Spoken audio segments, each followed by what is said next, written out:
অবশেষে নবম জাতীয় পে স্কেলের গেজেট পাশ হলো আজকে।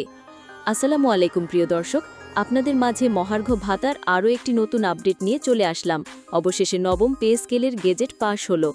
দর্শক, যারা এখনও আমাদের চ্যানেলটি সাবস্ক্রাইব করেননি তারা অনুগ্রহ করে চ্যানেলটি সাবস্ক্রাইব করে দেবেন এবং ভিডিওটিতে একটি লাইক দেবেন এবং কমেন্ট করে জানাবেন আপনি কোন জেলা থেকে ভিডিওটি দেখছেন। অবশেষে নবম জাতীয় পে স্কেলের গেজেট পাশ হলো আজকে। সংশ্লিষ্ট সূত্রে জানা গেছে, আজকে অর্থাৎ 2 সেপ্টেম্বর একটি বৈঠকের মাধ্যমে নবম জাতীয় পে স্কেলের গেজেট পাশ করা হয়। তবে এই বিষয়ে সরকারের তরফ থেকে কোনো আপডেট দেওয়া হয়নি। সূত্র মতে জানা গেছে, আজকে পে কমিশনের কর্মকর্তারা বৈঠক করেছেন। এই বৈঠকের তারা সিদ্ধান্ত নিয়েছেন কোন গ্রেডে কত বেতন ভাতা দেওয়া হবে। নবম জাতীয় পে স্কেলের প্রস্তাবনা অনুযায়ী সরকারি চাকরিজীবীদের 12টি গ্রেডে বেতন ভাতা নির্ধারণ করা হয়েছে এবং অবসরপ্রাপ্ত পেনশনারদেরও এই গ্রেড অনুযায়ী বেতন ভাতা নির্ধারণ করা হয়েছে বলে জানা গেছে।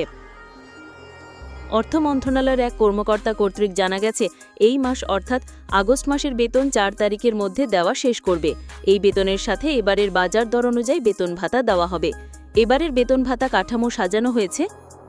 প্রথম গ্রেডে সর্বোচ্চ বেতন 1,40,000 টাকা এবং দ্বিতীয় গ্রেডে সর্বোচ্চ বেতন ভাতা 1,30,000 টাকা, তৃতীয় গ্রেডে সর্বোচ্চ বেতন ভাতা 1,20,000 টাকা, চতুর্থ গ্রেডে সর্বোচ্চ বেতন ভাতা 1,10,000 এবং সর্বনিম্ন 95,000, পঞ্চম গ্রেডে সর্বনিম্ন বেতন ভাতা 87,000 এবং সর্বোচ্চ 1 লক্ষ টাকা নির্ধারণ করা হয়েছে।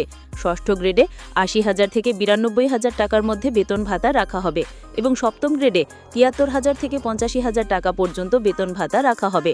অষ্টম গ্রেডে 66,000 থেকে 77,000 টাকার মধ্যে বেতন ভাতা রাখা হবে এবং নবম গ্রেডে 60 থেকে 70,000 টাকার মধ্যে বেতন ভাতা রাখা হবে এবং দশম গ্রেডে 54,000 থেকে 63,000 টাকা পর্যন্ত রাখা হবে। 11তম গ্রেডে 48,000 থেকে 56,000 টাকা পর্যন্ত বেতন ভাতা রাখার সিদ্ধান্ত হয়েছে। সর্বশেষ 12তম গ্রেডে 12 থেকে 20 গ্রেড সমন্বয় করে 100% হারে বৃদ্ধি করে বেতন ভাতা রাখা হবে। সরকারি কর্মকর্তা কর্মচারীরা বলছে, এই গ্রেড সাজানো হলে সরকারি কর্মকর্তা কর্মচারীদের মাঝে কোনো বৈষম্য থাকবে না। সরকারি কর্মচারীরা গত 10 বছর ধরে বৈষম্যের শিকার হয়ে আসছিলেন। এই নবম পে স্কেল কার্যকর হলে তাদের বৈষম্য দূর হয়ে যাবে। তখন সকল ধরনের সরকারি কর্মকর্তা কর্মচারী সমান অধিকার পাবেন এবং তাদের ন্যায্য অধিকার ফেরত পাবেন এবং তাদের সংসার স্বাচ্ছন্দ্যে চালাতে পারবেন।